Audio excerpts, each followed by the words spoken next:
Welcome, LifeBlood. This is George G, and the time is right. Welcome to today's guest, strong and powerful Brett Hansen. Brett, are you ready to do this? I think I am. All right, let's go. Brett is the Chief Marketing Officer with Semarchy. They're a leader in data integration and master data management marketing, enabling organizations to create immediate value from their data. Brett, tell us a little bit about your personal life, some more about your work, and why you do what you do. Well, been at Semarchy for 7 months. Previously had worked at another data company for a couple of years. And before that, I was at some big companies that you might have heard of, Dell and IBM. What attracted me to Semarchy is a company that was truly changing the way organizations use data.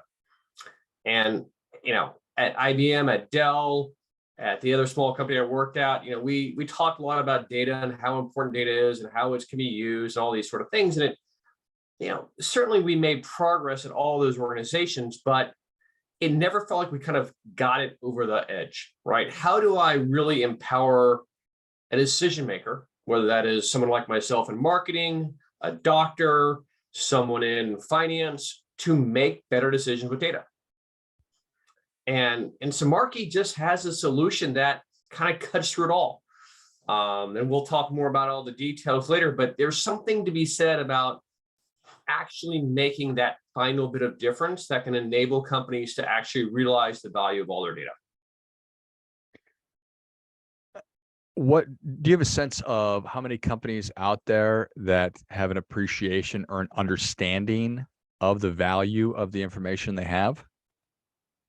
Well, it's fascinating. It's a huge market, right? So people are spending billions and billions and billions of dollars on, I'm collecting data, I'm storing it, I'm moving it from point A to point B. But then how many of them are actually realizing the full value, right? And according to Gartner, good source, 8 out of 10 projects that are associated with trying to extract business value fail, which is a pretty bad rate. I mean, that's a 20%. In my world, that's an F minus, right? So, I think companies and organizations know that there's something there, right? And they wouldn't be spending the money, they wouldn't be making the investment, they wouldn't be storing all this data if there wasn't something there. It's that final step on, all right, I have it in, a database, I have it in Snowflake, I have it in applications, I have it in all these places. How do I bring it together so that I can, as a business user, make better decisions on how to engage my customers? As a doctor, make better patient decisions. As an engineer, make better decisions around structural elements, those sort of things. There's all these different pieces. We haven't brought it all together for customers yet. Why is that? Just from a lack of the ability to do it, a lack of will to do it? Just haven't thought about it? Yeah. It's really hard, right? So, I'm sure you've had other guests on your show talk about data, and just think about, the last 10 years, right? You've just seen such an explosion in what we can collect. Obviously, the concept of Internet of Things came up. You also had in parallel a transformation of how we stored data, both from a concept of where it was stored, going from local to virtual environments, as well as the concept of, I have these clouds and Snowflake, and I have my own cloud, and I have it still in local elements. So all of these things created more complexity.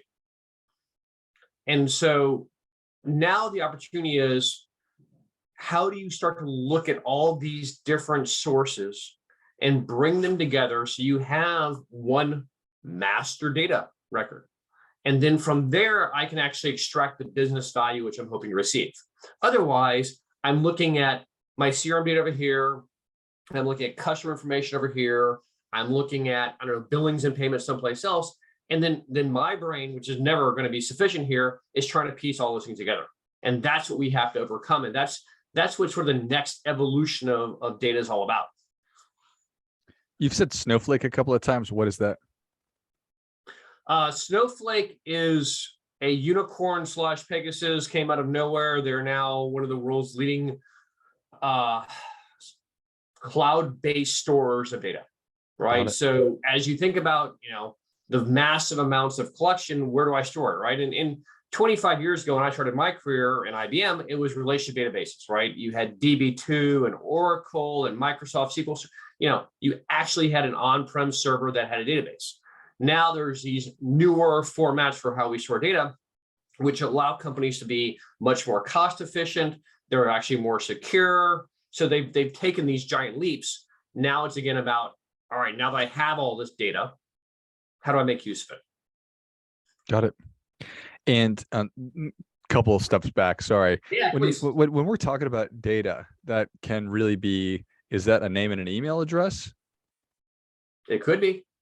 All right, So that's a great question. So, you just also hit on another key point here, which is the complexity of data has increased, right? So again, 20 years ago, it was rows and tables, right? It was think of it almost like a spreadsheet.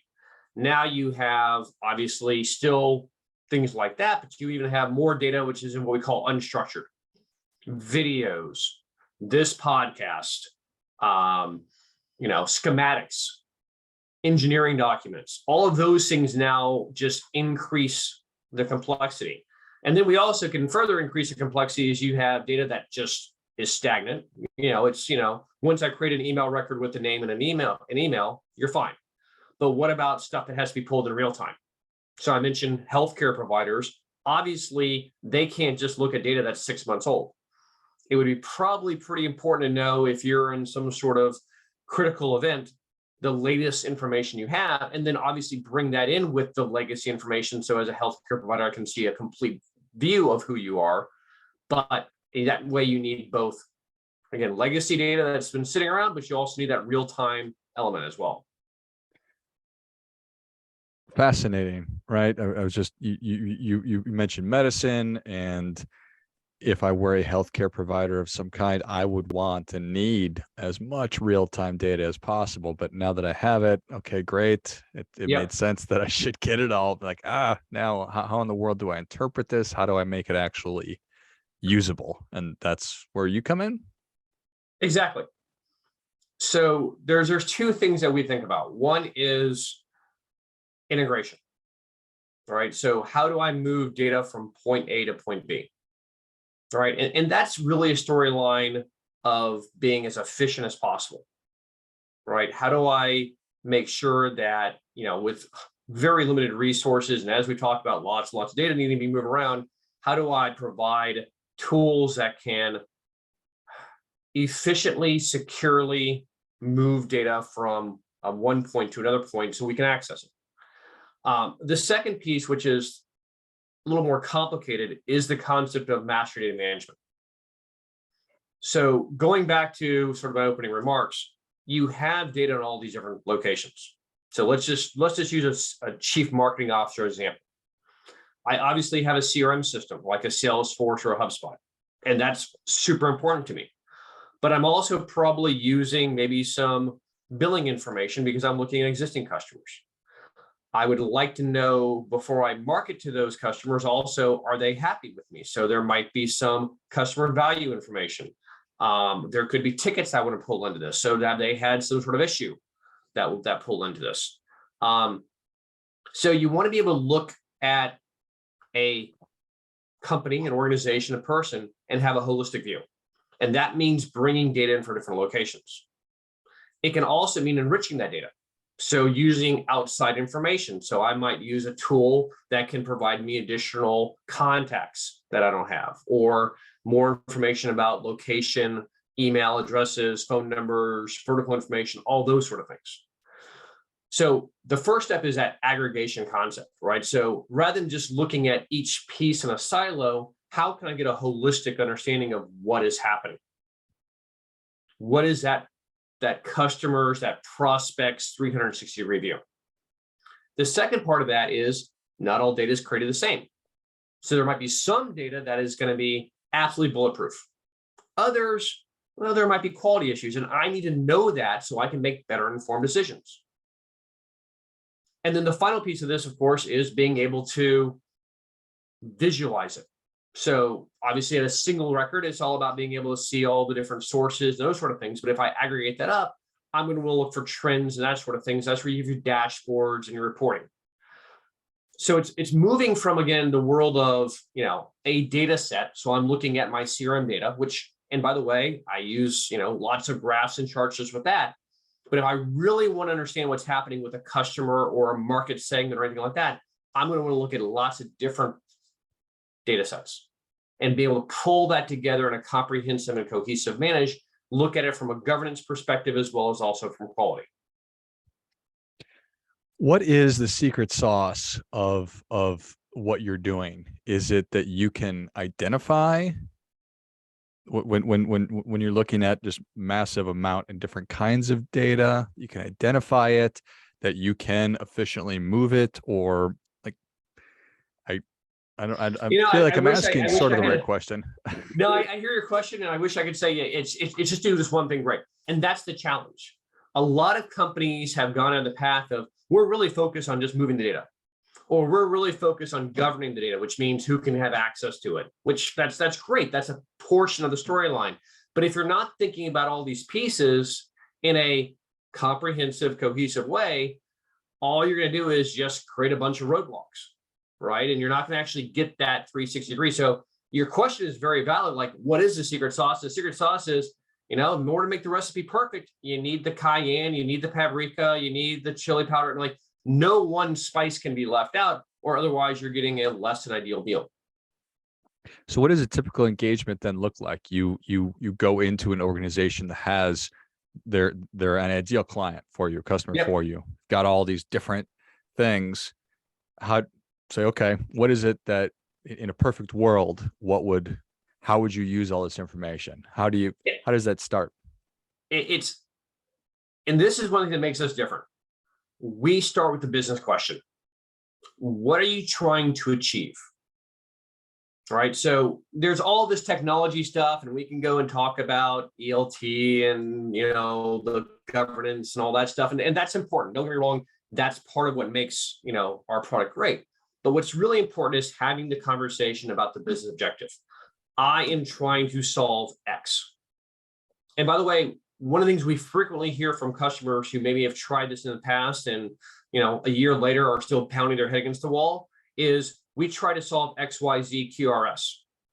And eventually we can get there. Like, don't get me wrong, like, we want to solve everything, but let's start with a problem.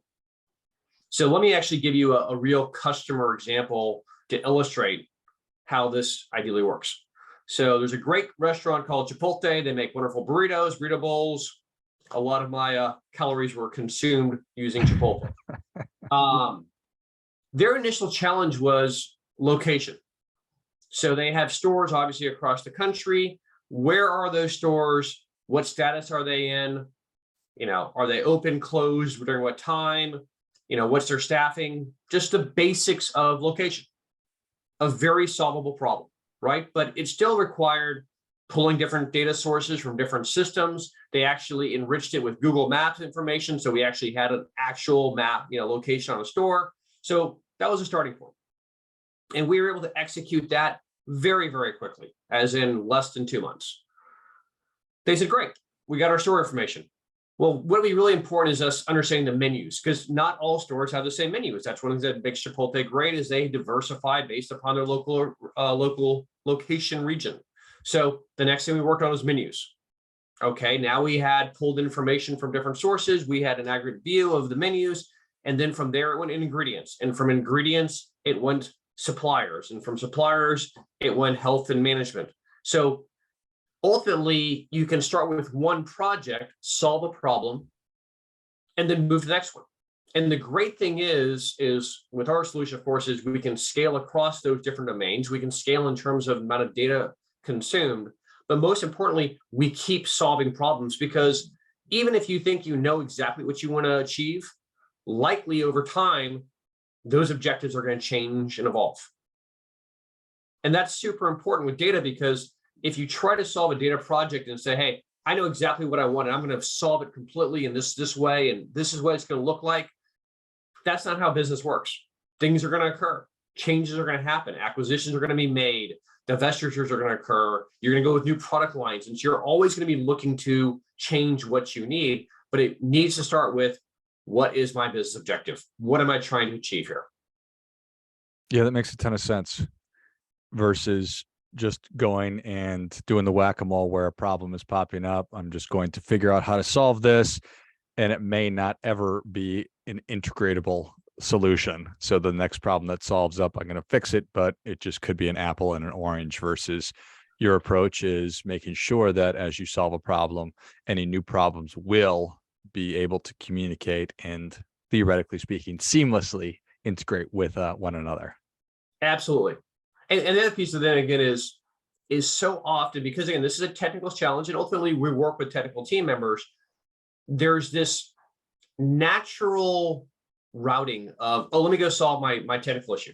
I have a governance issue, or I have a discovery issue, right? There's a natural, just human motion of, given the fact I'm a technical person, I'm going to solve this with a technical solution. And ultimately we are, don't get me wrong.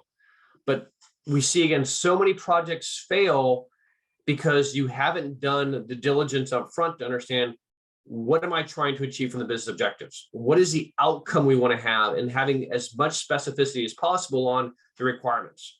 And then we can engineer that solution based upon your needs, right? And that's what ultimately will drive success for the business and make IT look like heroes. Makes sense. Love it. Well, Brett, people are ready for that difference-making tip. What do you have for them? It's just going to play off what I just spoke about, right? I think that when I talk to customers early, or prospects, I should say, early in the cycle, a lot of them are frustrated. A lot of them are, we've spent money and we know we have this data. I know it's there. I just can't get at it, right? It's just like, it's just out of reach. And so what we always counsel them on is, understand what you're trying to achieve. Write it down.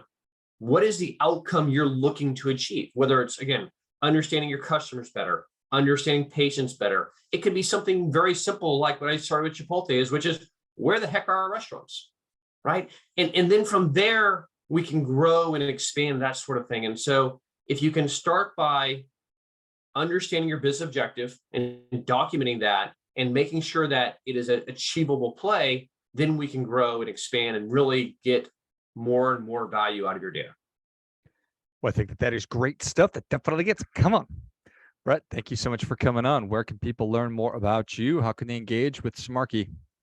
I would send them to our website. It's not difficult. It's semarchy.com, semarchy.com. If you want to talk to us, we have forums out there. We have chats, so you can just drop us a line and we'll be in touch to help you out. You'll find the data that they enter and use it correctly and appropriately. Amen.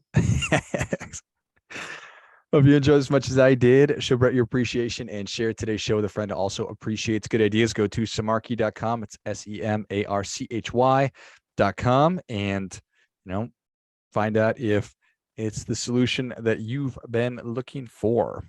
Thanks again, Brett. Thank you, George. Appreciate the time. And until next time, keep fighting the good fight. We are all in this together.